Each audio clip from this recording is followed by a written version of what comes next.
ఈ వచనాల ద్వారా మనము ఈ యొక్క లేఖనాన్ని చూసుకుందాం. యోనా అంటేనే మనందరికీ తెలుసు. యోనా అంటే ఎంతమంది తెలుసు? చేప మింగిన ప్రవక్త అని మనందరికీ తెలుసు. క్రైస్తవులందరికీ యోనా గారంటే మరి గొప్ప తిమింగలం మింగిందని, నీనెవే ఆ దేశానికి వెళ్ళి సువార్త ప్రకటించమన్నప్పుడు యోనా గారు దేవునికి అవిధేయుడై తిరుగుబాటు చేసి వ్యతిరేక మార్గంలో వెళ్ళిన యోనా ప్రవక్త మనకందరికీ సుపరిచితమే. మీ అందరికీ తెలుసు కదా, మనందరికీ తెలుసు యోనా గురించి కదా. యోనా అంటే తెలియని పిల్లలు ఉండరు, పిల్లలతో సహా. యోనా అంటే చేప మింగిన ప్రవక్త అని తెలుసు. సరే, యోనా గారి గురించి మనము మరి ధ్యానం చేసుకుందాం. యోనా గురించి ఒక మాట బైబిల్ గ్రంథంలో రాయబడింది. అంటే చరిత్ర గ్రంథంలో మరి విశ్లేషణ గ్రంథంలో ఏం రాయబడిందంటే, ఒక తప్పుదారిలో వెళ్ళిన ప్రవక్త, తప్పుదారిన నడిచిన ప్రవక్త, అవిధేయ ప్రవక్త అని యోనా గారి గురించి మనకు తెలుసు. ఎందుకు యోనా గారు దేవుడు నీనివే మహాపట్టణానికి వెళ్ళి ఆ పట్టణాన్ని 40 రోజుల్లో నేను నాశనం చేయబోతున్నాను, వారికి వెళ్ళి ప్రకటించు అంటే యోనా గారికి ఇది నచ్చలేదు. యోనాకి ఇది ఇష్టం లేదు. ఎందుకు ఇష్టం లేదంటే, నీనివే ప్రజలనగా ఇరాక్ దేశస్తులు, ఇప్పుడున్న ఇరాక్ దేశంలో యొక్క ఉత్తర భాగంలో వారు ఉంటారు. వారిని అష్యూరీలు అంటారు. ఆ యొక్క పట్టణంలో 1,20,000 మంది ఉన్నారు. ఎంతమంది ఉన్నారు? 1,20,000 మంది. ఆ యొక్క పట్టణం దాదాపు 18 కిలోమీటర్ల సరౌండింగ్, 18 కిలోమీటర్ల సరౌండింగ్, అంతేకాదు 100 కిలోమీటర్ల సరౌండింగ్లో ఆ పట్టణం విస్తరించింది. ఎంత? ఇక్కడి నుంచి అనంతపురంత పట్టణం విస్తరించింది. అంత చుట్టూ కోటగోడ కూడా కట్టారు. కోటగోడ కట్టుకున్నారు ఆ పట్టణం చుట్టూ. అంత పెద్ద మహాపట్టణం అది. 1,20,000 మంది ఉంటారు. ఆ పట్టణస్తులకు 1,75,000 గృహాలు ఆ రాజు నిర్మించాడంట. ఇంకా 55,000 గృహాలు మిగిలిపోయినాయంట. 1,20,000 మంది ఉన్నారు కాపురస్తులు, 1,20,000 ఇండ్లు ఉన్నాయి, వాళ్ళకు సరిపోయినాయి. ఇంకా 50,000 పైచిలకు ఇల్లు ఉన్నాయి. అన్నీ 1,75,000 ఇండ్లు కట్టబడినాయి ఆ పట్టణంలో. అంత గొప్ప మహాపట్టణం. మరి ఆ పట్టణానికి వెళ్ళి దేవుడు సువార్త ప్రకటించమన్నారు. ఎందుకు యోనాకు ఇష్టం లేదంటే, యోనాకు ఈ యొక్క ఇజ్రాయేల్ దేశస్తులకు ఈ ఇరాక్ దేశస్తులు, ఈ అష్షూరీయులు శత్రువులు అనమాట. భయంకరమైన వాళ్ళు. వాళ్ళు చాలా క్రూరంగా శిక్షలు విధించేవాళ్ళు. స్త్రీలను వచ్చి ఆ ఇజ్రాయెల్ దేశాన్ని జయించి స్త్రీలను బలవంతంగా లాక్కుని వెళ్ళి మానభంగాలు చేసేవాళ్ళు, అనుభవించేవాళ్ళు. పురుషులను చంపేసేవాళ్ళు. బతికుండగానే చర్మాన్ని ఒలిసేవాళ్ళు. ఈ అష్షూరీయులు, ఈ నీనెవే పట్టణస్తులు, ఈ ఇరాక్ దేశస్తులు బ్రతికుండగానే మనిషి చర్మాన్ని ఒలిసేవాళ్ళు, పురుషుల యొక్క అంగాన్ని ఛేదించేవాళ్ళు, భయంకరమైన శిక్షలు విధించేవాళ్ళు. ఇంత క్రూరమైన వాళ్ళు వీళ్ళు. అందుకు యోనా, ఇంత క్రూరమైన వాళ్ళు, మా శత్రువులు నాశనం కావాలి కానీ, మా శత్రువులకు నువ్వు శిక్ష విధించాలి కానీ, వాళ్ళని చంపాలి కానీ, వాళ్ళని నాశనం చేయాలి కానీ, నువ్వు వాళ్ళకు సువార్త చెప్పమంటావు. సువార్త చెప్తే ఒకవేళ వాళ్ళు పశ్చాత్తాపడి మారు మనసు పొందితే నువ్వు శిక్షించవు కదా. కాబట్టి వాళ్ళ మీదకి శిక్ష రావాలి.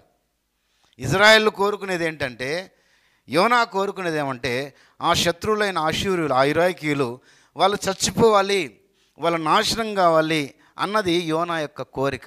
కాబట్టి యోనాకి ఇష్టం లేదు ఈ యొక్క నీనెవే పట్టణస్తులు, ఈ అష్షూరీయులు లేదా ఈ ఇరాక్ వాళ్ళు రక్షణ పొందడం, మారు మనసు పొందడం యోనాకు సస్యమేర ఇష్టం లేదు. అందుకే దేవుడు యోనాను వెళ్ళమంటే, యోనా ఎక్కడ వెళ్ళినాడు? నీనెవే పట్టణానికి వెళ్ళి సువార్త ప్రకటించమని చెప్తే ఆపోజిట్ డైరెక్షన్లో, ఇట్లా నీనెవే ఇజ్రాయెల్ దేశానికి నీనెవే పట్టణం ఈ విధంగా ఉంటే ఆపోజిట్ డైరెక్షన్లో మరి ప్రయాణం చేసి తర్షీషు అనే దేశంకి, ఇప్పుడున్న స్పెయిన్ దేశానికి ఆయన ప్రయాణమై ఆ ఓడకు డబ్బులు ఇచ్చి మరి ఓడలో ఎక్కి ప్రయాణమై వెళ్తున్నాడు. ఏం జరిగింది మీ అందరికీ తెలుసు. ఏం జరిగింది చెప్పండి. నీనెవే పోకుండా ఇజ్రాయెల్ దేశం నుండి యొప్పేకి వెళ్ళి ఆయన తర్షీష్కి వెళ్తున్నాడు, అంటే స్పెయిన్ దేశానికి వెళ్తున్నాడు. అప్పుడు ఏం జరిగిందంటే, అది తుఫాన్ల కాలం కాదు, అది తుఫానుల కాలం కాదు. చూడండి, మనకు వాక్యం చూసుకున్నట్లయితే వాక్యం చూద్దాం. చూడండి, యోనా గ్రంథం ఆమోస్ తర్వాత ఉంటుంది.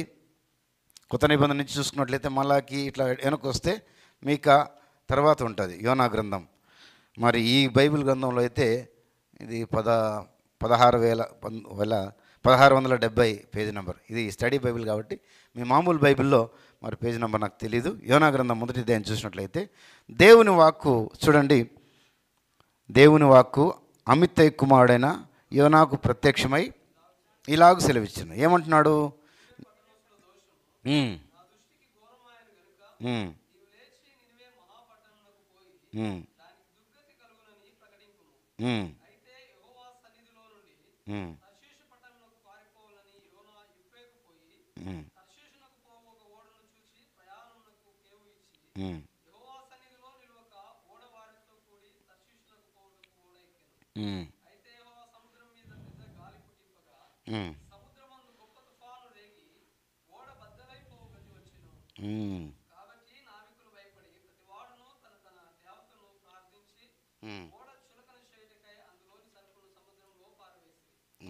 ఇక్కడ ఏం జరిగింది? ఆయన వెళ్తున్నాడు, దేవుడు చెప్పిన మాట వినకుండా. ఇక్కడ యోనాను గుర్తు చేసుకుందాం. యోనా స్థానంలో మనం కూడా పెట్టుకుందాం, మనల్ని కూడా, నన్ను కూడా యోనా స్థానంలో. యోనాకి ఏం చెప్పినాడు దేవుడు? వెళ్ళి సువార్త ప్రకటించు నీనెవే దేశానికి అన్నాడు. ఈయనకి ఇష్టం లేదు, ఎందుకంటే వాళ్ళు శత్రువులు కనుక. ఆపోజిట్ డైరెక్షన్లో తర్షీష్కు అంటే స్పెయిన్కి వెళ్తున్నాడు. ఆ ఓడకు ఆ టికెట్ తీసుకున్నాడు. కేవ్ అంటే టికెట్ తీసుకున్నాడు, పోతున్నాడు. ఏం జరిగింది? గొప్ప తుఫాన్ వచ్చింది. ఏం జరిగింది? గొప్ప తుఫాన్ వచ్చింది. ఈయనేమో ఆ ఓడలో ఎక్కడో కింద అండర్ గ్రౌండ్ లాంటి రూమ్లో వెళ్ళి బాగా పడుకునేసినాడు. ఆ తుఫాన్ వచ్చింది. వాళ్ళు ఆ ఓడలో ఉన్న నావికులు, ఆ ప్రయాణికులందరూ చాలా భయపడిపోతున్నారు. నిజంగా వాళ్ళు చాలా చూడండి భయపడిపోయి, 5వ వచనం, కాబట్టి నావికులు భయపడి ప్రతివాడు తన దేవతకు ప్రార్థన చేస్తున్నారు. ఎందుకు? ఇది కాలంలో అకాల వర్షాలు పడినట్లుగా అకాల తుఫాన్ వచ్చింది, భయపడిపోతున్నారు. ఓడ బద్దలైపోయే పరిస్థితి వచ్చింది. ఇక ఏం చేస్తున్నారంటే పాపం వాళ్ళ ఓడలో ఉన్న ఆ సరుకులు, ఆ ప్రయాణపు సరుకులు, మరి వాళ్ళకు తెచ్చుకున్న సరుకులు అవన్నీ సముద్రంలో పారేస్తున్నారు. ఎందుకంటే ఓడ చులకనగా చేద్దాం, తేలిక చేద్దాం అని వాళ్ళ వల్ల కావట్లేదు. ఆ తుఫాన్లో ముందుకెళ్ళడానికి కావట్లేదు. కాబట్టి ఇవన్నీ జరుగుతున్నాయి. నేనేం రాసుకున్నానంటే, దేవుడు నాతో ఏం మాట్లాడానంటే, ఒక్క అవిధేయుడు. ఎవరు? యోనా. ఎవరు? అవిధేయుడు. యోనా ఎవరు? అవిధేయుడు. ఓడ ఎక్కినందుకు ఇప్పుడు ఏం జరిగింది? తుఫాన్ వచ్చింది. ఆ ఓడకు నష్టం జరిగింది. ఆ ఓడలో ఉన్న వాళ్ళందరికీ కష్టం. ఎవరిని బట్టి? యోనాను బట్టి ఆ ఓడలో ఉన్న వారందరికీ మీదికి కష్టం వచ్చింది, శ్రమ వచ్చింది, తుఫాన్ వచ్చింది, మరణించే పరిస్థితి వచ్చింది. ఎవరిని బట్టి? అవిధేయత చూపితే ఇలాంటి పరిణామాలు ఉంటాయని దైవ గ్రంథం తెలియజేస్తుంది. నీవైనా నేనైనా ఈయన ప్రవక్త, అది ప్రవక్తలైనా కావచ్చు, విశ్వాసులైనా కావచ్చు, దేవుని చిత్తానికి, దేవుని మాటకు ఎదురు తిరిగితే, మాట వినకపోతే ఇలాంటి పరిణామాలు చోటు చేసుకుంటాయి. దేవుడు యోనాకు బుద్ధి చెప్పాలనుకున్నాడు. దేవుని నామానికి స్తోత్రం కలుగును గాక. హల్లెలూయా. యోనా ప్రవక్త దేవుని మాటకు అవిధేయుడాడు, తిరుగుబాటు చేశాడు. కాబట్టి దేవుని కోపము యోనాను బట్టి ఆ ఓడలో ఎవరున్నారు? ఒక అవిధేయుడైన దైవజనుడు ప్రవక్త ఉన్నాడు. ఆయనను బట్టి ఈ తుఫాన్ వచ్చింది, ఈ కష్టం వచ్చింది. వాళ్ళకు కూడా అవిధేయుడు ఓడ ఎక్కడం వల్ల అమాయకులైన ఆ ఓడలోని వారి మీదకి కూడా తుఫాన్ వచ్చింది, కష్టం వచ్చింది, నష్టం కలిగింది.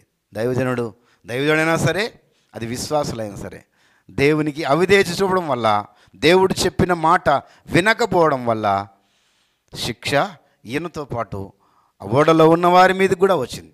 అందుకే ఆకాను పాపం చేస్తే ఇజ్రాయెల్ అందరికీ శిక్ష, ఓటం వచ్చింది. ఆకాను ఒక్కటి తప్పు చేస్తే ఇజ్రాయెల్ చిన్న పట్టణం, హాయి పట్టణం, చిన్న పట్టణం, 1000 మంది పోయి ఈజీగా ఆ దేశాన్ని ఆ ఊరిని కొల్లగొట్టొచ్చు అనుకుని పోయారు.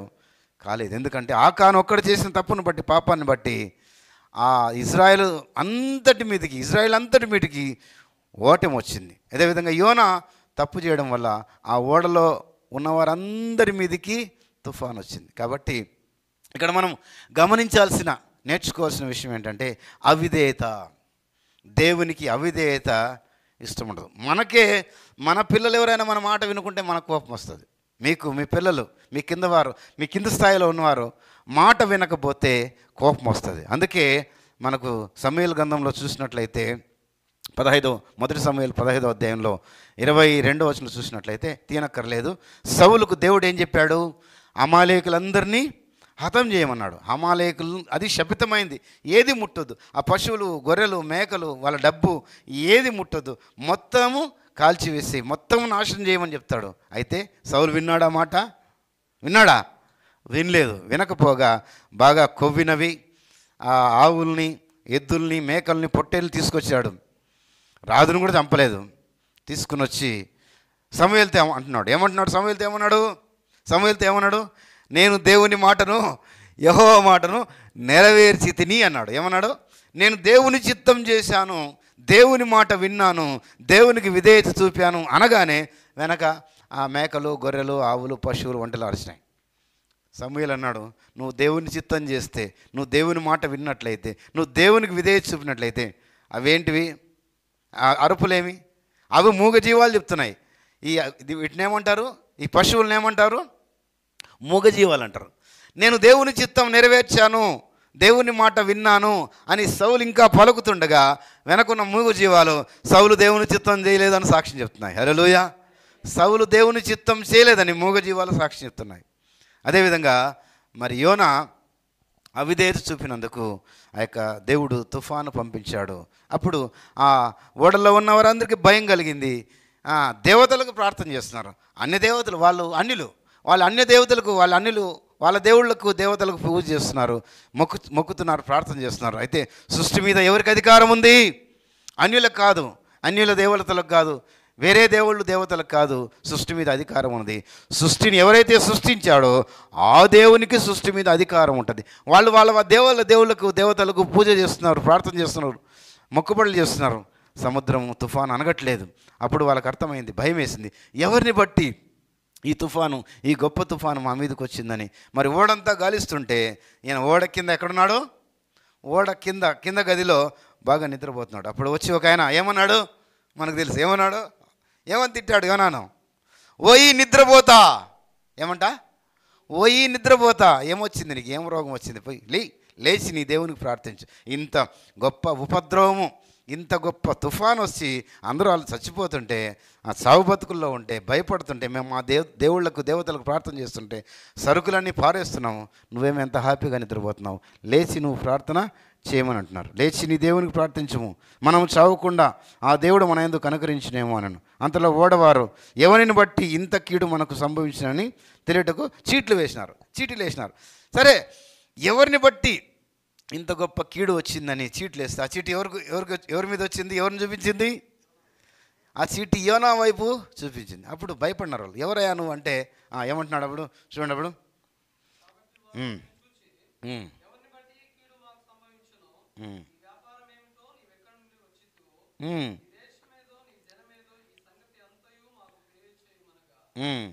అతడు నేను హెబ్రీయుడను, సముద్రమునకును భూమికిని సృష్టికర్తై ఆకాశమందుండు దేవుని భయభక్తులు కలవాడు. ఎవరంట? నేను హెబ్రీయుడను, సముద్రానికి భూమికి సృష్టికర్త అయి ఆకాశమందుండు దేవుడై ఉన్న యెహోవా యందు నేను భయభక్తులు కలవాడును. ఆకాశానికి భూమికి సృష్టికర్త నిజ దేవుడు అప్పుడు చెప్తున్నాడు. అప్పుడు వాళ్ళు ఏమంటున్నారు? భయపడ్డారు. చెప్పినప్పుడు వాళ్ళు ఏం చేస్తున్నారు? వారు ఆ సంగతి తెలుసుకుని మరింత భయపడి, ఇంకా భయం వేసింది. వాళ్ళు ఆల్రెడీ ఈ తుఫాను బట్టి భయపడుతున్నారు. ఈ మాట వినగానే ఇంకా వాళ్ళ గుండెల మీద రాయబడినట్లయింది. ఇంకా భయపడి అప్పుడేమంటున్నారు? భయపడినారు. రాకుండా నిమ్మలించినట్లు మేము మీకేమి చేయవాలని అతను అడగా.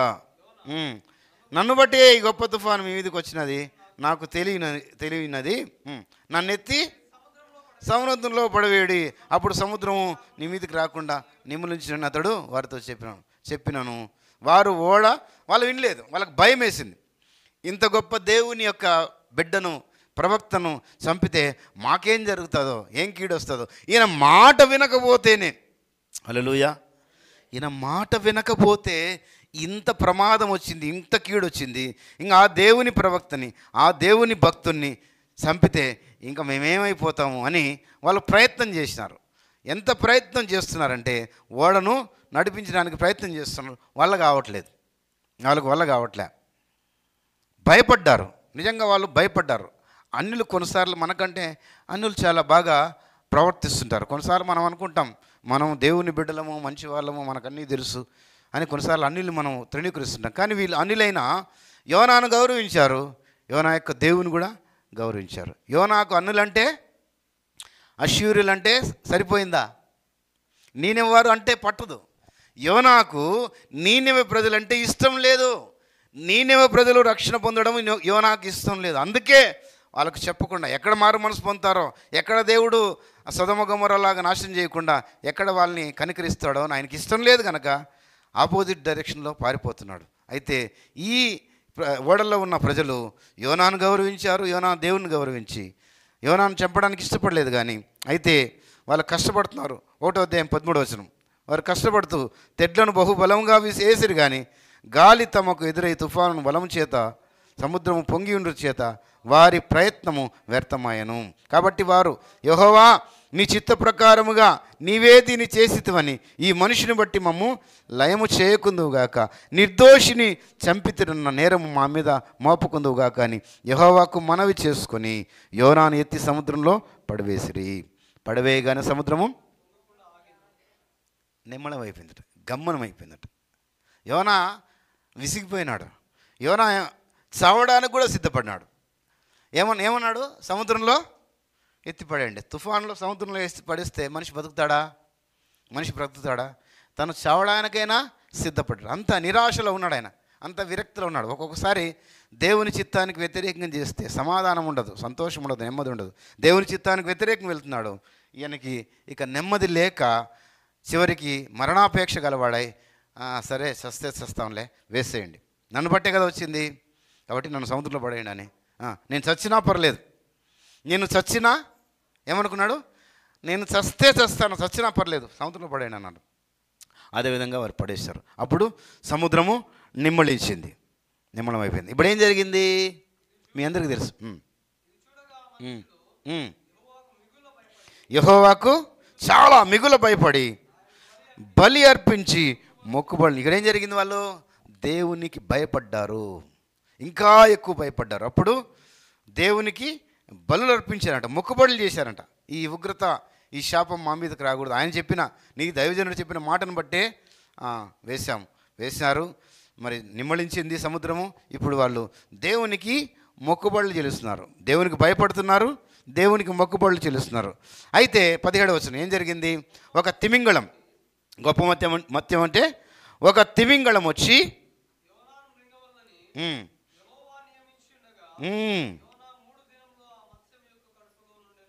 ఇప్పుడు తిమింగళానికి దేవుడు ఆజ్ఞాపించినాడు. ఏమంట, గొప్ప మత్యం ఒకటి సముద్రం యోనాను మింగవలని యెహోవా నియమించి ఉండగా.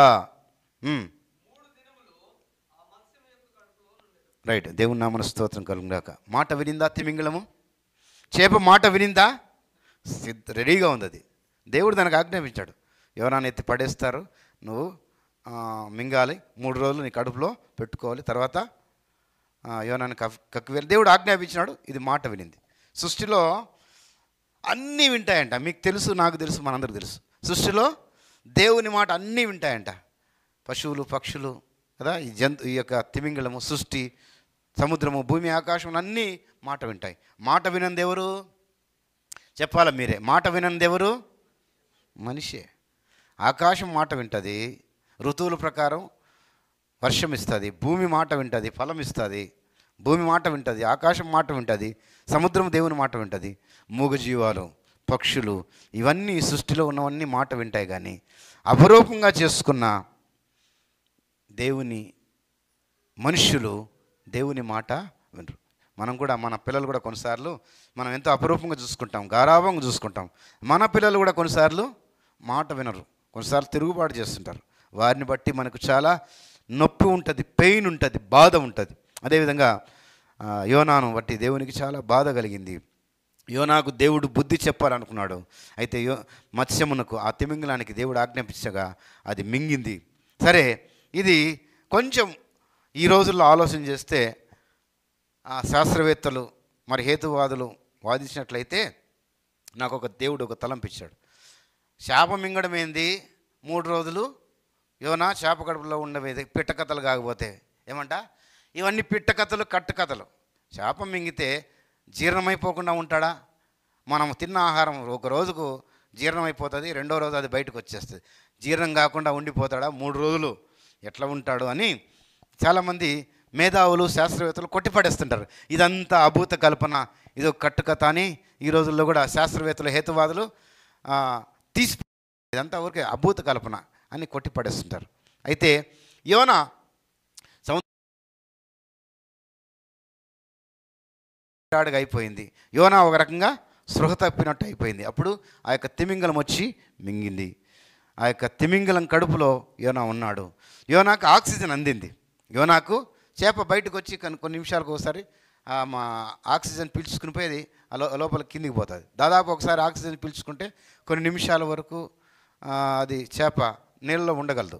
ఆ విధంగా యోనాకు ఆక్సిజన్ చేప ద్వారా, చేప ఆక్సిజన్ పీల్చుకుంటుంది కదా, చేప ద్వారా ఆక్సిజన్ అందుతుంది. ఇది ఎట్లా సాధ్యం అంటే నాకు దేవుడి మధ్య ఒక తలంపించినాడు. యోనా చేప మింగడం ఏంది, జీర్ణం కాకపోవడం ఏంది, మూడు రోజులు కడుపులో ఉండడం ఏంటంటే దేవుడు సబ్మెరైన్ చూపించినాడు. హల్లెలూయా. సబ్మెరైన్ అంటే తెలుసు కదా. సబ్మెరైన్ అంటే సముద్రం లోపల పోతూ ఉంటాయి, ఓడలు పైన పోతుంటాయి. సబ్మెరైన్ అంటే నీళ్ళ లోపలే ఉంటాయి అన్నమాట. దాంట్లో అంతా ఆక్సిజన్ సిలిండర్లు అవన్నీ ఉంటాయి. ఈ రోజుల్లో మనుషులు, మన మిలిటరీ వారు కూడా ఆ సముద్రం మనకు తెలియదు, బయటకు పైన కనపడదు, లోపల సముద్రం లోపల ఉంటాయి అవి. దాన్ని సబ్మెరైన్ అంటారు. మరి తెలుగులో ఏమంటారో జలాంతర్గామి, తెలుగులో జలాంతర్గామి అంటారు, ఇంగ్లీష్లో సబ్మెరైన్ అంటారు. మన మిలిటరీ వారు వాడుతూ ఉంటారు అవి. ఈ రోజుల్లో మరి సబ్మెరైన్లో ఉండడం సాధ్యమైనప్పుడు ఉంటారు కదా, ఇప్పటికీ మనుషులు సబ్మెరైన్లో సముద్రాలు వెళ్తే ఆ సబ్మెరైన్లో ఆక్సిజన్ సిలిండర్లు ఉంటాయి, ఫిల్ చేసి ఉంటారు. ఆ ఆక్సిజన్ సిలిండర్లతో ఆ సబ్మెరైన్ ఆ యొక్క ఏమంటారు జలాంతర్గామి. జలాంతర్గామి అంటే లోపల నీటి లోపల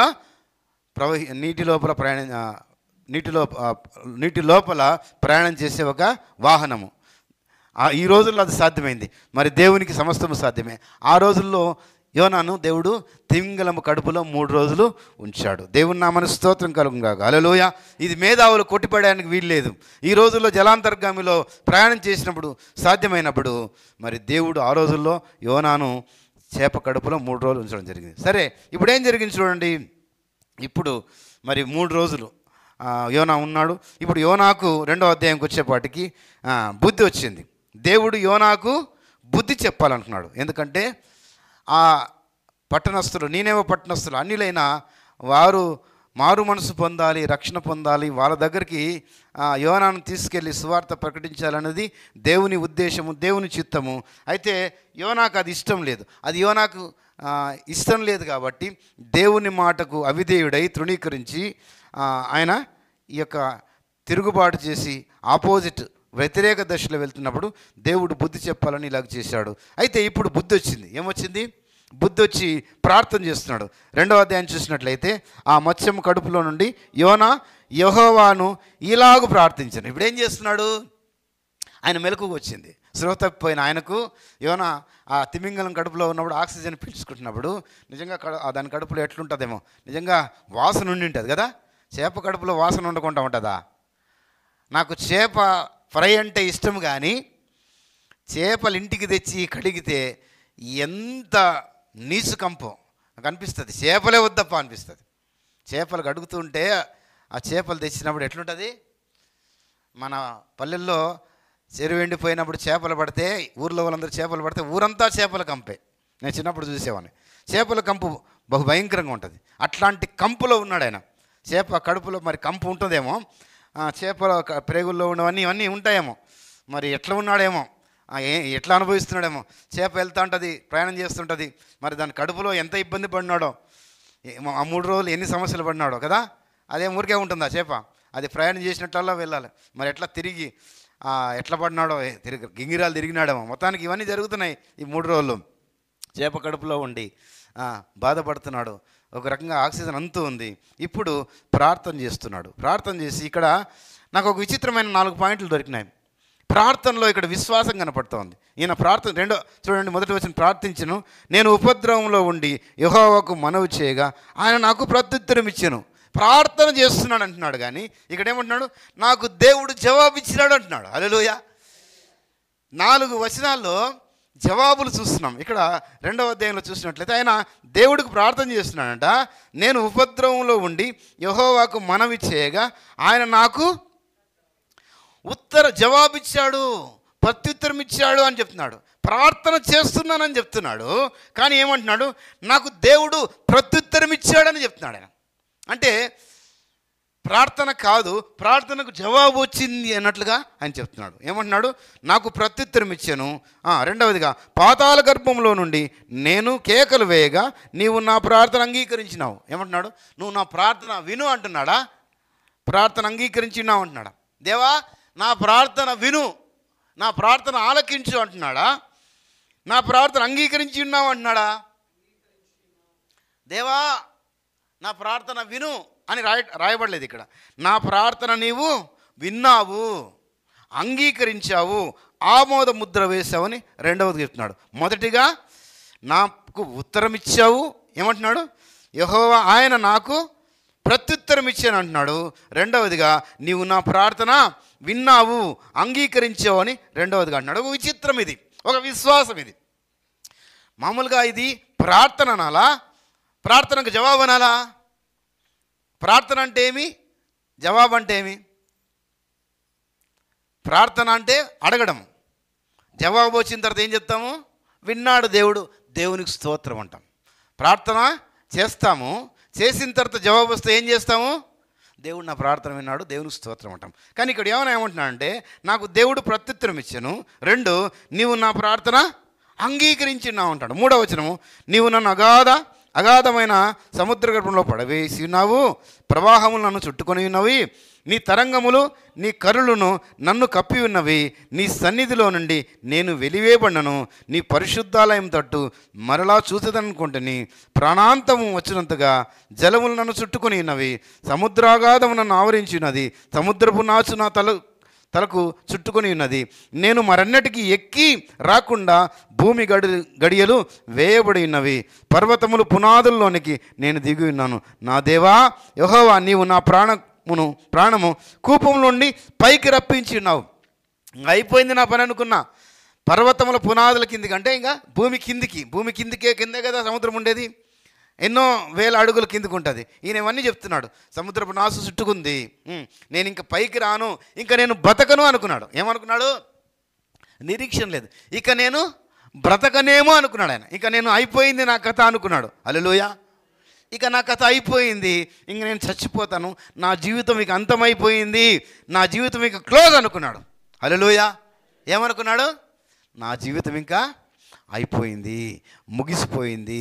సముద్రంలో పడగానే మత్స్యము తిమింగలం మింగగానే యోనా ఏమనుకున్నాడు? ఇక నా చాప్టర్ క్లోజ్, నాకు అయిపోయింది, నా జీవితం ఇంతటితో ముగియబడింది అనుకున్నాడు. హల్లెలూయా. ముగిసిందా? దేవునికి సమస్తము సాధ్యమే అనుకున్నాడు. నా జీవితం ఇక అయిపోయింది, ఇంకా క్లోజు, ఇంకా అయిపోయింది అంటున్నాడు.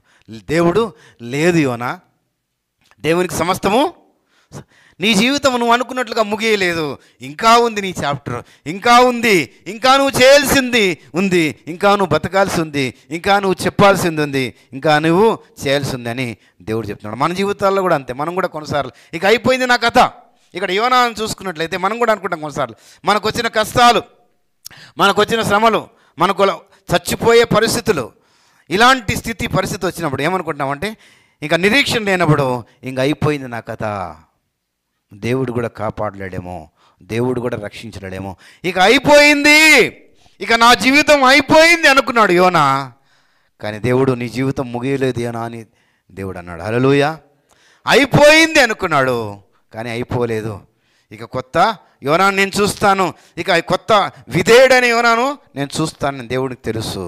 మన జీవితాల్లో కూడా మనం అయిపోయింది, నా కథ అయిపోయింది అనుకుంటాం, కానీ దేవుడు అక్కడి నుంచి కూడా దేవుడు ప్రారంభం చేయగలడు. సరే, ఇప్పుడు ఏమంటున్నాడు? మూడవదిగా, యెహోవా నీవు నా ప్రాణమును కూపంలో నుండి పైకి రప్పించినావు. మూడవ మాట. మొదటిది ఏమంటున్నాడు? నీవు నాకు ప్రత్యుత్తరం ఇచ్చావు.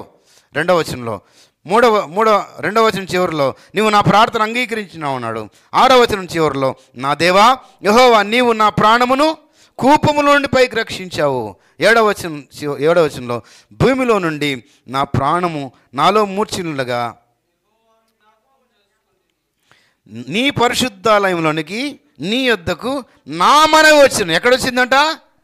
నేను యెహోవాను జ్ఞాపకం చేసుకుంటుని దేవుని యొక్క పరిశుద్ధాలయంలోనికి, అనగా నీ యొద్దకు నా మనవి వచ్చిన. నాలుగవది, మొదటిది ప్రత్యుత్తరం ఇచ్చాను. రెండవది, నీవు నా ప్రార్థన అంగీకరించావు. నీవు నా ప్రాణము కూపం నుండి పైకి రప్పించినావు. నాలుగవదిగా, చివరిగా, నీ పరిశుద్ధాలయంలోనికి నీ యొద్దకు నా మనవి వచ్చింది అని ఆయన ప్రార్థిస్తున్నాడు. ఇది ప్రార్థన కాదు, ఇది కృతజ్ఞత. హల్లెలూయా. ఇది ప్రార్థన కాదు. ప్రార్థన అయిపోయిన తర్వాత, జవాబు వచ్చిన తర్వాత చెప్పే మాటలు ఇవి. ప్రార్థన చేసిన తర్వాత, జవాబులు వచ్చిన తర్వాత, జవాబులు వచ్చినట్లుగా చెప్తున్న మాటలు ఇవి. మనం కూడా విశ్వాసంతో ఈ విధంగా ప్రకటించబద్దులేమన్నాం. ప్రార్థన చేస్తాం. ప్రార్థన చేసిన తర్వాత ఏమనాలా? నమ్మాలా. అడిగినవన్నీ పొంది ఉన్నామని వాక్యంలో ఏముంది? మీరు ప్రార్థన చేయనప్పుడల్లా ఏమన్నాడు యేసుప్రభు? మీరు ప్రార్థన చేయనప్పుడల్లా మీరు అడిగినవి, ప్రార్థించినవి పొంది ఉన్నామని నమ్మాలంట. అడిగిన తర్వాత పొందినామని. చిన్నపిల్లలు నానా దీపావళి పండుగకు, అది క్రైస్తవులైనా అన్యులైనా ఎవరైనా కానీ దీపావళి పండుగకు టపాకులు కాల్చడము మన భారతదేశంలో ఆనవాయితీ కదా. అది మనమైనా కాలుస్తాం. పిల్లలు అడుగుతారు, నాయన సాయంత్రము దీపావళి పండుగకు టపాకులు తీసుకురమ్మంటారు, క్రిస్మస్ పండుగకు బట్టలు తీసుకురమ్మంటారు. పిల్లలు అడిగేస్తారు. అడిగేసి ఇంకేమైపోతారు? దీపావళి పండుగ రోజు సాయంత్రం రోజు ఏమనుకుంటారంటే, నేను వస్తా తెస్తానులే అని చెప్తారు కదా తల్లిదండ్రులు. నేను వచ్చేటప్పుడు తీసుకొస్తానులే ఆ ఫ్యామిలీ ప్యాక్ అంటే. పిల్లలు ఏం నమ్ముతారు? మా డాడీకి చెప్పాను వచ్చేటప్పుడు ఆ దీపావళి టపాసులన్నీ తీసుకొస్తాడు, ఫ్యామిలీ ప్యాక్ తెస్తా అన్నాడని నమ్మేస్తారు. నమ్మేసి సాయంత్రం వరకు ఎదురు చూస్తుంటారు. ఏం చూస్తారు? వచ్చేటప్పుడు చెయ్యి వైపు చూస్తారు. అది నమ్మకం అంటే, అది విశ్వాసం అంటే. అడిగిన తర్వాత దేవుడు ఇస్తాడు, దేవుడు చేస్తాడని. అందుకే విశ్వాసం లేకుండా దేవునికి ఇష్టం ఏంట? అసాధ్యం. అడిగినవన్నీ పొంది ఉన్నామని నమ్మాలంట. ఇప్పుడు యోనా ఏమంటాడంటే, నాకు దేవుడు ప్రత్యుత్తరం ఇచ్చాడు, నా మనవి అంగీకరించాడు, నా ప్రాణమును కూపంలోండి పైకి రప్పించాడు. నా మనవి ఏమంట? ఆయన పరిశుద్ధాలయంలోనికి నీ యొద్దకు నా మనవి వచ్చాను అని నమ్ముతున్నాడు. కృతజ్ఞతలు చెల్లిస్తున్నాడు. ప్రార్థన కాదు ఇది. ప్రార్థన అయిపోయిన తర్వాత వచ్చిన జవాబునైనా చెప్తున్నాడు. ఇంకా ఇవన్నీ చెప్తున్నాడు. కృతజ్ఞతార్పణ చెల్లిస్తాను ఇవన్నీ చెప్పి అంటున్నాడు. అప్పుడు 2వ అధ్యాయము, దేవుడు చివరిగా ఆయన ఏమంటున్నాడు అంటే, యెహోవా యొద్దనే రక్షణ దొరుకునని ప్రార్థించను. 10వ వచనం, అంతలో యెహోవా మత్స్యమునకు ఆజ్ఞేయగా అది యోనాను నేల మీద అంటే ఒడ్డుకొచ్చి కక్కి వేసిందట. హల్లెలూయా. దేవునికి తెలుసు. అయితే యోనా చచ్చిన స్థితిలో ఉన్నాడు. యోనా ఆ యొక్క మత్స్యము కడుపులో పశ్చాత్తాపడినప్పుడు, తప్పు ఒప్పుకున్నప్పుడు దేవుడు ఆయన మనవిని ఏం చేశాడు? ఒడ్డుకు ఆజ్ఞ ఇచ్చాడు. అది పోయి ఏం చేసింది? కక్కి వేసింది. మరి చేప ఏం చేసిందేమో? 3 రోజులు జీర్ణశక్తికి అది ఆపుకుందేమో. మరి దేవుడు ఆ విధంగా ఆజ్ఞాపించాడు, దేవుడు ఆ విధంగా సహాయం చేశాడు.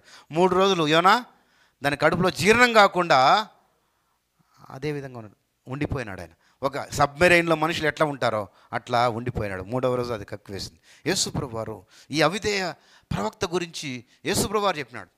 దేవుడు ఒక సూచన చెప్తూ, మనిషి కుమారుడు యోనా చేప కడుపులో ఏ విధంగా 3 రోజులు ఉంటాడో, మనిషి కుమారుడు పాతాళ గర్భంలో 3 రోజులు ఆ విధంగా ఉంటాడని యోనాను గురించి యేసుప్రభువు వారు చెప్పినాడు. ఈ అవిధేయ ప్రవక్త గురించి ఒక ఉపమానం తీసుకుని యేసుప్రభువు వారు శిష్యులకు, ప్రజలకు చెప్పినాడు. దేవుని నామమున స్తోత్రం కలుగును. హల్లెలూయా.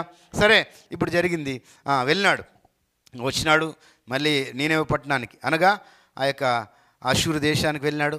ఇప్పుడున్న ఇరాక్ దేశానికి వెళ్ళి ప్రకటించాడు. ఆయన పోయి చూడండి 3వ అధ్యాయంలో,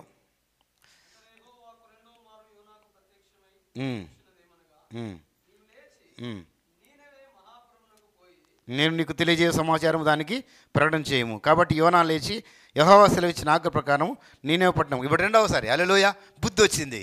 హల్లెలూయా బుద్ధి వచ్చింది, జ్ఞానం వచ్చింది. కొన్నిసార్లు మనకు కూడా దేవుడు దెబ్బ కొడితే కానీ బుద్ధి రాదు. దైవ సేవకులకు కావచ్చు, విశ్వాసులకు కావచ్చు, కొన్నిసార్లు అవిధేయులకు దేవుడు దెబ్బ కొడితే తప్ప తెలివి రాదు, కళ్ళు తెరవరు. అట్లా దేవుడు యోనాకు దెబ్బ కొట్టేపాటికి 3 రోజులు అనుభవించినాడు కదా. సముద్రంలో కష్టాలు అనుభవించినాడు, మాటలను పడినాడు, తిట్టించుకున్నాడు, సముద్రంలో పడినాడు. యోనా తిమింగళం మింగింది. 3 రోజులు ఉన్నాడు, ప్రార్థన చేసినాడు. ఆ కష్టాలన్నీ, ఆ బాధ, కష్టం, వాసన ఇవన్నీ భరించినాడు. ఇప్పుడు బయటకు వచ్చినాడు. ఇప్పుడు రెండవ మారు యోనా దేవునికి విధేయుడైనాడు, దేవుని మాట విన్నాడు. విన్నాడా? విధేయత వచ్చింది. ఇప్పుడు విధేయత చాలా విశ్వాసులారా, ప్రియులారా, దైవ సంగమా, ఇక్కడున్న విశ్వాసులు, దేవుని సేవకులారా, నేను చెప్పేది ఏంటంటే విధేయత చాలా ముఖ్యము. హల్లెలూయా చెప్పండి, హల్లెలూయా చెప్పండి. విధేయత, దేవుని చిత్తం చేయడము, దేవుని మాట వినడము, దేవునికి లోబడము అన్నింటికంటే శ్రేష్టం. హల్లెలూయా. మనిషికి ఉత్తమమైంది ఏంటంటే మరియా ఉత్తమమైందని ఎన్నుకుంది. దేవుని పాదాల దగ్గర కూర్చుని, యేసయ్య పాదాల దగ్గర కూర్చుని దేవుని వాక్యం వింటా ఉంది, లోబడుతూ ఉంది. అందుకే యేసుప్రభు అన్నాడు, మరత వచ్చి నేను పనులు చేయాలా, నేను వంటలు చేయాలా, అందరికీ సిద్ధం చేయాలా, వంటలు సిద్ధం చేయాలా, మరియాను పంపమంటే మరత నువ్వు అనేక పనులు పట్టుకుని, విస్తారమైన పనులు పట్టుకుని నువ్వు తొందరపడుతున్నావు, కానీ మరియ ఉత్తమమైందని ఎన్నుకుంది. ఏమంటా? నా మాటలు వింటోంది. వినడమే కాదు. అప్పుడు సమూయేలు ప్రవక్త ఒక మాట అన్నాడు సౌలు గురించి. ఏమంటా? నీ బలులు ఏమని కావాలా, నీ నైవేద్యాలు, నీ కానుకలు, నీ డబ్బు కాదు, నీ కానుకలు కాదు, నీ డబ్బు కాదు, నీ హృదయం కావాలా, నువ్వు మాట వినేది శ్రేష్టం. ఏమంటా? ఒకడు తాను సెలవిచ్చిన మాట గైకొన దాని విషయంలో దేవుడు సంతోషించినట్లుగా బలుల విషయంలో, నైవేద్యాల విషయంలో, పొట్టేల కొవ్వు విషయంలో దేవుడు సంతోషించాడు. నీ కానుకలు, నీ బలులు, నీ నైవేద్యాలు ఇవి కాదు దేవుడు సంతోషించేది, మాట వినట శ్రేష్టం. ఏమంటా? బలులు అర్పించుట కంటే 15 మొదటి సమూయేలు 15:20 ఉంటుంది, మాట వినుట శ్రేష్టము. విధేయత దేవునికి చాలా ఇష్టము. అబ్రహాం విధేయత గొప్పది. అందుకే అబ్రహాం విశ్వాసాలు తండ్రాడు. అబ్రహామును తెలుసు కదా, పిలిచినాడు. అబ్రహామును పిలిచినాడు దేవుడు కదా. ఇడిచిపెట్టి రమ్మంటే ఎట్లా? ఆస్తులు, అంతస్తులు, దేశము, స్వదేశము, స్వకీలంతా వదిలేసి పోవాలా. ఎక్కడ పోవాలో తెలీదు, ఏ దేశమో తెలీదు, ఎవరు తెలియదు. రాన్నాడు, వచ్చినాడు 25 ఏళ్ళలో దీవించినాడు. దేవుడైతే విస్తారంగా ఆ దేశంలోనే, ఆ ప్రపంచంలోనే ధనవంతం చేసినాడు. అయితే 24 ఏళ్ళ పిల్లల్ని ఇవ్వలేదు. ఎప్పుడు ఇచ్చినాడు పిల్లల్ని? 24 ఏళ్ళ తర్వాత పరీక్షించి, పరిశోధించి, ముసలోడు అయిపోయిన తర్వాత, గర్భం ఉడిగిపోయిన తర్వాత, శారమ్మ ముసలిది అయిపోయింది, అబ్రహాం ముసలోడు అయిపోయినాడు. పిల్లలు పుట్టే ఇది లేదు. పిల్లలు పుట్టడానికి కావాల్సిన అనువైన వాతావరణం వారిలో లేదు, యవనం లేదు, ముసలు అయిపోయినారు. అయితే ముసలితనంలో గర్భమంతా ఉడిగిపోయిన తర్వాత అప్పుడు దేవుడు సంతానం ఇచ్చినాడు. శారా అనుకుంది, ముసలిదాన్ని ఎక్కడ కంటాను. అబ్రహాం అంటున్నాడు, ముసలోడు అయిపోయినాడు, 99 ఏళ్ళు, ఎక్కడ పిల్లలు పుడతాను అంటున్నాడు. అప్పుడంట శారా ఒక మాట నమ్మింది, దేవుని మాట, వాగ్దానం నమ్మింది. శారా గురించి రోమాలోను గలతీయులకు రాసిన పత్రికలో ఉంటుంది. ఏమంటే ఎబ్రీయులకు రాసిన పత్రికలో, తాను ముసలిదైపోయిన వాగ్దానం చేసిన దేవుడు నమ్మదగిన వాడు కనుక తాను శరీరం చూస్తే ముసలిది, మృతతుల్యమైపోయింది. అయితే దేవుని వాగ్దానాన్ని బట్టి శారమ్మ నమ్మిందంట. నమ్మినప్పుడు తిరిగి యవ్వనం వచ్చిందంట. హల్లెలూయా. నమ్మకంలో చాలా ధైర్యం ఉంటుంది. హల్లెలూయా. నమ్మడంలో, విశ్వాసంలో, ఎదురు చూడడంలో, నిరీక్షణ అంటే వచ్చేదానికోసం ఎదురు చూడడం. నమ్మి ఎదురు చూస్తే బలము, ధైర్యము, శక్తి ఉంటుంది. ఈమె నమ్మింది, అబ్రహాము నమ్మినాడు. ముసలి వాళ్ళు అయిపోయినా శరీరం పుంజుకుందంట. అబ్రహాము, శారా దేవుని మాట నమ్మినందుకు ముసలోళ్ళు అయిపోయిన వాళ్ళు ఆ గర్భధారణ నిలిచిపోయింది, ఋతువులు నిలిచిపోయినాయి.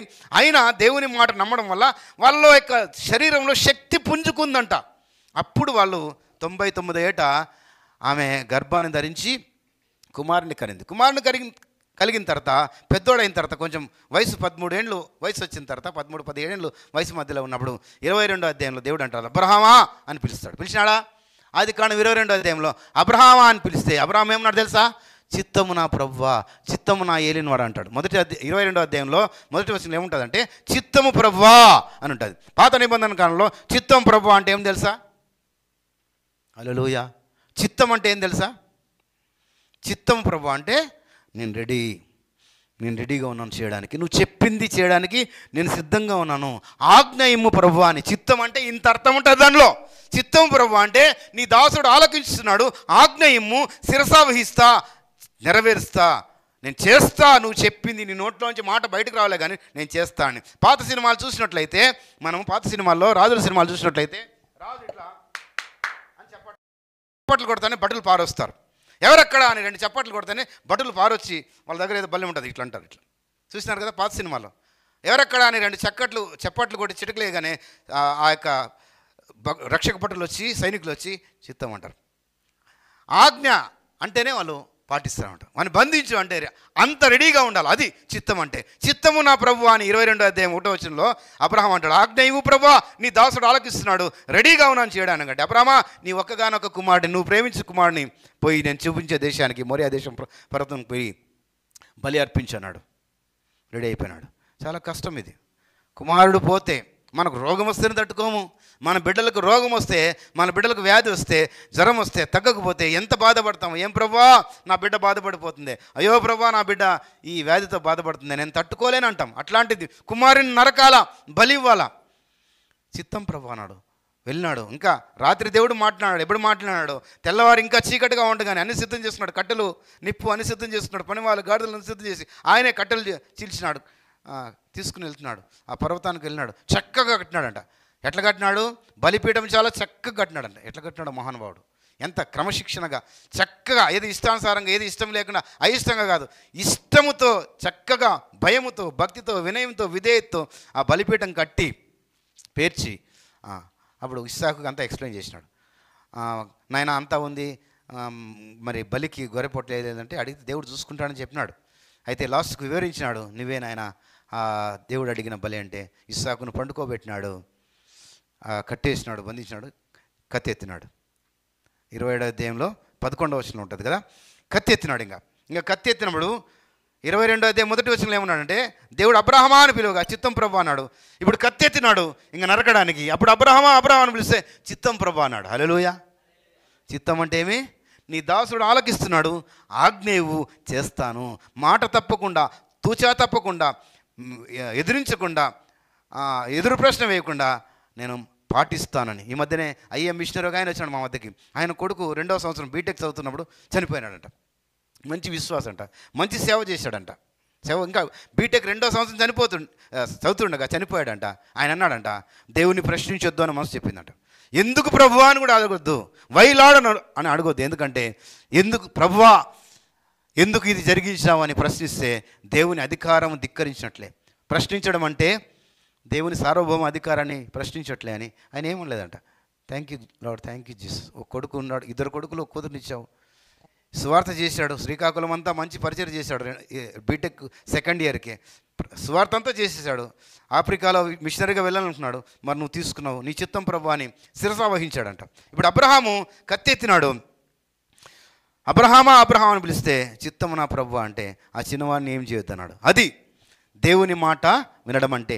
విధేయత అంటే అది క్రైస్తవుల జీవితాల్లో, విశ్వాసుల జీవితాల్లో, సేవకుల జీవితాల్లో దేవుని చిత్తము చేయడం అంటే అది. దేవునికి విధేయత చూపడం, దేవుడు చెప్పిన మాట వినడము, ఆ మాట తూచా తప్పకుండా పాటించాలి. అది దేవునికి ఇష్టం. బలులు నైవేద్యాలు కాదు. కీర్తనల గ్రంథంలో ఒక మాట ఉంటుంది, బలులైనను నైవేద్యములను నువ్వు కోరలేదు, నాకు చెవిని నిర్మించినావు అన్నాడు. ఏం మాట అది? నువ్వు బలులు నైవేద్యాలు కోరలేదు, నాకు చెవినిచ్చావు. ఏమంట? ఏందన్నమాట? దానికి దీనికి ఏమైనా పోతుందా? నువ్వు బలులు, కానుకలు, నైవేద్యాలు కోరలేదు, నాకు చెవిచ్చావంటే విధేయత చూపాలి. చెవితో ఏం చేస్తాము? వింటాము. విని నమ్మి లోబడి విధేయత చూపాలా. అది భక్తుడు అన్నది. నువ్వు నాకు చెవిని నిర్మించున్నావంటే నేను విధేయత చూపాలా, నీ మాట వినాలని అర్థం. ఇప్పుడు 2వదిగా యోనా దేవుని మాట విన్నాడు, వెళ్ళి ఎంతట చాలా పెద్ద పట్టణం అది, 100 కిలోమీటర్ల సర్కిల్ అంట. అది 100 కిలోమీటర్లు విస్తరించిన పట్టణం అంట. అది దాని చుట్టూ కోట కూడా ఉందంట. మధ్యలోకి వెళ్ళినాడు, ఆయన ప్రకటించినాడు. ఇక ప్రకటిస్తుండగానే రాజు, ప్రజలు అందరూ పశ్చాత్తాపడినారు. హల్లెలూయా. నీనెవె పట్టణానికి వెళ్ళినాడు, యోనా ప్రకటిస్తున్నాడు, ఇదిగో ఈ దేశం మీదకి దేవుని ఉగ్రత రాబోతుంది, జాగ్రత్త అని. మీ యొక్క దుష్టత్వం ఎక్కువైపోయింది, దేవుడు శిక్షించబోతున్నాడు 40 రోజుల్లో. ఎన్ని రోజుల్లో? 40 రోజుల్లో ఈ పట్టణాన్ని దేవుడు నాశనం చేయబోతున్నాడు అని ఇంకా ప్రకటించగానే రాజుతో సహా, హల్లెలూయా, రాజు ఆ దేశంలో ఉన్న 120,000 మంది ఉపవాసం ఉన్నారంట, కన్నీరు గార్చారంట, పశ్చాత్తాపడినారంట.